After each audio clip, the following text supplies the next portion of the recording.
Okay, guys, so the ingredients for today's Christmas Eve dinner is some lean topside beef, I believe. We've got obviously some garlic, some onions, some porree, celery, mushrooms, chopped potatoes, and pepper, but we call it paprika. And then we spice it up with some paprika powder, ground black pepper, salt we need always, and we have also some flaked chilies. We have some small tomatoes and chopped tomatoes, and we fry the whole lot with olive oil. So that's where we start. We start with the frying of the meat together with loads of black pepper, paprika, and onions, and then we take it from there. All right? And I need a drink to cope with it all.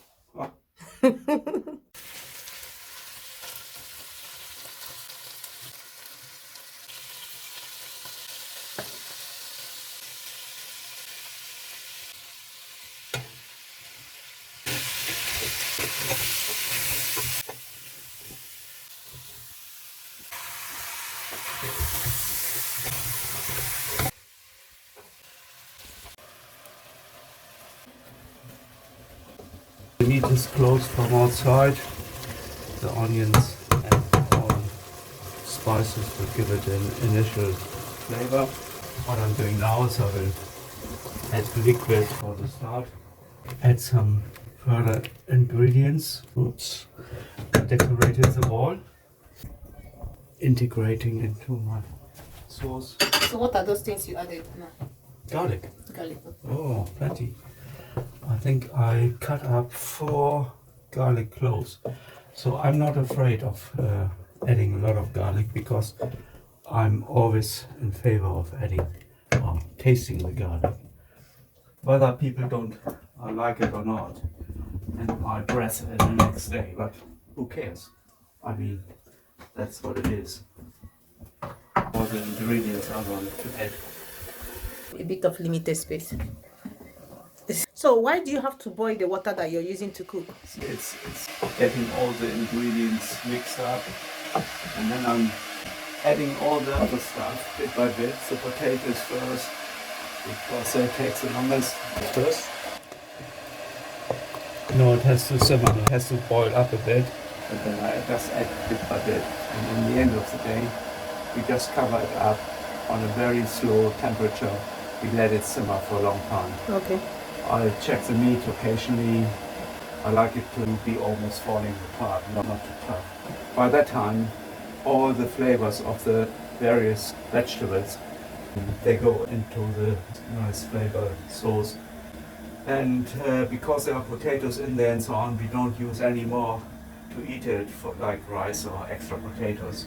We just put it on a deeper bowl and eat it like what's coming up. Okay.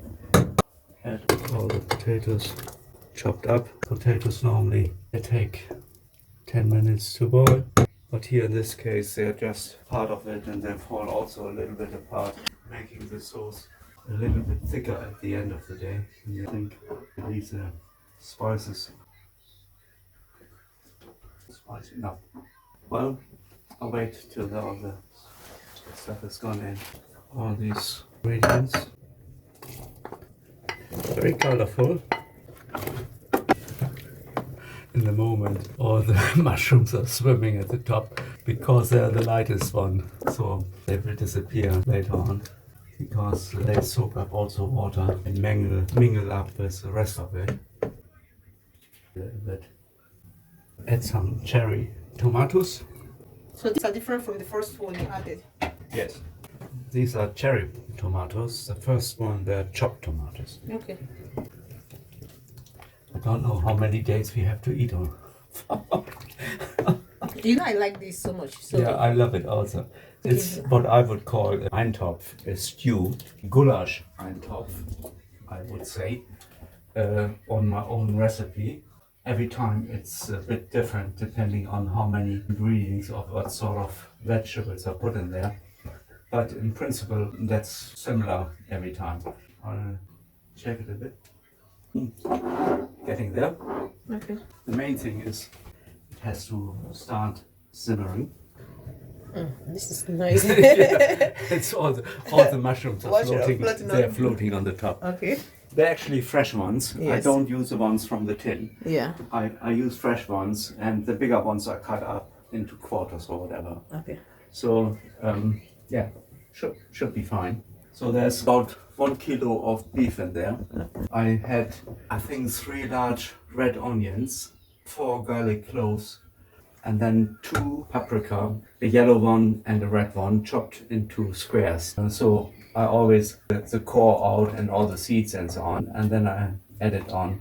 Yeah, we just have to start. Wait till it starts a little bubbling, and then I turn it down and put the lid on. Okay, it's starting bubbling, so I cover it up. I put it on a low heat, and I watch it that it's just simmering. Okay. I do not want it to boil. I just want to get it. So from time to time, I will have a look at it